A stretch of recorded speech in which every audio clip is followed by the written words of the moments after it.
Are we ready? Are you ready? Yes. Are you ready? Yes. Right. The first storyteller I'd like to introduce from Leith, all the way from Leith, is Fiona Herbert.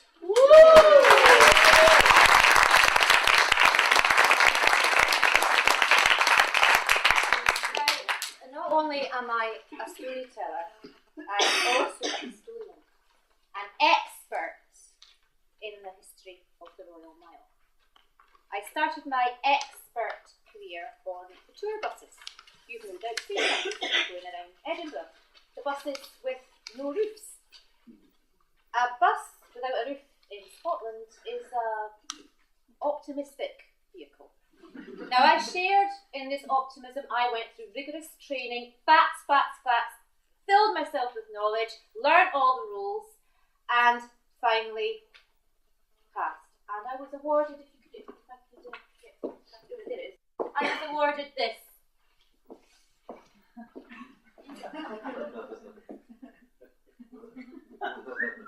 Just to command that extra degree of respect.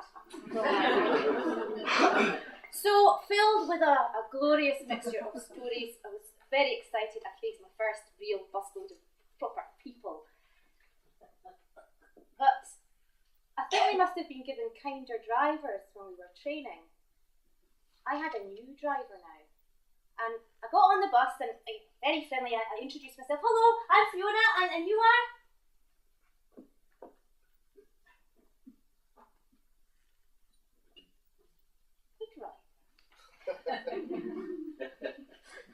Well, he was a deeply angry man. I think driven to insanity through having to listen to the same stories day after day for at least the last decade. As a result of this, whenever we got to an area particularly crammed with historical interest, he would accelerate. Facing my audience, in the grass market. Oh! There's Maggie Dixon's pub. She was interesting. That's the White Hart Inn. The Rabbi once had the pint. With a candlemaker row now. The candlemaker's never mind. His Grey Friars Bobby. He was a dog. As a storyteller, it was deeply distressing, and I only lasted a summer. I decided to tell my own tour. So I investigated the wee closes of the Royal Mile. And I wanted to do this at walking pace. So that's what I did. And I've got a wee map under here of this very tour. Now, if you can imagine, it's going to become a map very soon. If you just imagine that this is the Royal Mile itself, and we've got all the wee closes coming off it, right? The first one we've got is Borthwick's Close. Now, Borthwick is actually a corruption of both Wicks, named after a man who was so busy that he burnt his candle at both ends. You've heard the expression Wick. Now, this man was so busy, he sometimes had to get up half an hour before he'd gone to bed. And what kept him so busy? He was a delivery man. And as you'll know, those high tenements, overcrowded streets, his workday was a long one, and it was further lengthened by his elderly delivery donkey. Old ass, you can see.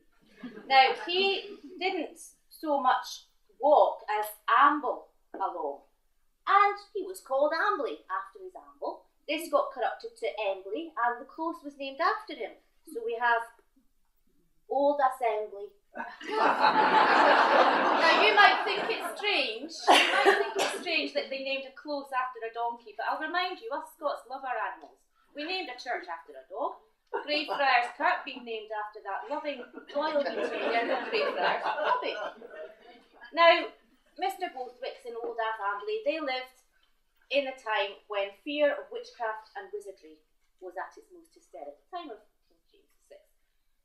It was believed that witches never worked alone. Where there was one, there'd always be several. This was known as a coven. One day when Ambley and Mr. Borthwick were doing their delivery, Mr. Borthwick noticed a strange formation of ants that seemed to be marching in 3 6s. He immediately alerted the town guard, and it was agreed that these must be witches that had shapeshifted, and they were immediately stamped to death. And after that incident, we have the name of the next close, Coven Ant Close. Now, the custom is to always burn witches, so the ants were then burned. The breeze took the smoke from the burning ants into the next close where the fishermen were hanging their nets out so they'd be all nice for the next day. And as a result of this, they believed that the nets would be contaminated and the ships might get cursed. So they, of course, had to burn the nets. We have. Now, the next close after that isn't, in fact, a close, it's a wind. Why a wind and not a close? Well, this is where the numerous bells of the kirks would be taken to be wound up, so they would ring on time. And this was quite a precarious occupation because it's a very, being on a volcanic crag, it's a steep slope.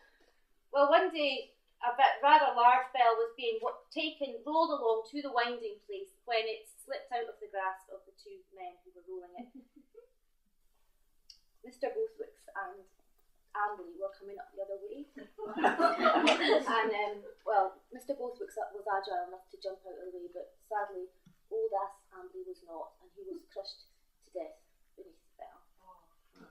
Mr. Bothwicks was heartbroken, absolutely distraught.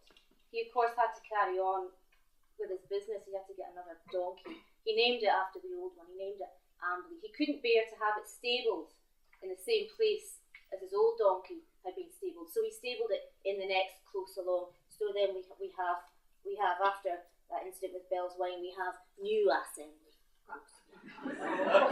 Now, Amberley didn't die in vain. A very bright young man called Stephen came up with the novel idea of keeping the bells in their towers to be wound up. This law was welcomed by the council, and the next close was named in its honour, Stephen Rose Close. But the close down beside that was a right miserable bunch of pessimistic, defeatist souls lived there. And when the law was getting passed through Parliament, they would gather around muttering, "It can't be done, it can't be done." Yeah. So we have Cant's Close named after him. But Stephen had a girlfriend called Mel, and she was a very loyal and loving girlfriend. And whenever she heard these people moaning that, she would rise up onto a box, stand up on a box and say, "It can be done, it can." And in honour of that lovely devotion, we have Melrose Close, where Mel rose to the defence of her love. The law was passed. It wasn't welcomed by quite a lot of people because it involved having to pay a bell winding scaffolding tax, and everybody had to pay this. People would go across Royal Mile to the other side and complain about this, and the service at this office where they went to complain was awful. It would make them stamp their feet in frustration. So across the side we then have Old Stamp Office. Now they get so exhausted from stamping their feet that they then go to the next post where they were provided with straw to lie on. So then we have lie-ons.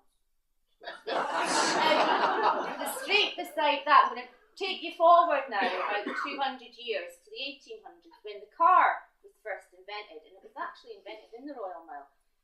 They had custom-made, extremely narrow vehicles to suit the extremely narrow closes, very, very expensive. About 200 people would club together to buy one, and after you'd had a shot, you'd then take it to this close to get it all rubbed and polished. So we have car rubbers close. Now the close beside that was where all the dentists lived, and people would come there. The dental hygiene wasn't good in those days. They'd come there to moan about their teeth. So you've got Monteith's Close there. And Mr. Bothwicks, well, he got himself in a right state. After Amberley died, he lost the will to floss and had to get all his teeth extracted. He had to go to the next close for this, where a device rather like a snorkel was fitted onto Mr. Bothwick's face, which through an elaborate system of pulleys and levers would allow him to masticate. It looked rather like the elephant's appendage trunk, so we have trunks close. And that's just there. Now, don't lump me with all these liars, because not only is this written in black and white, you get yourselves out here and up there, and it's written in stone too. I have the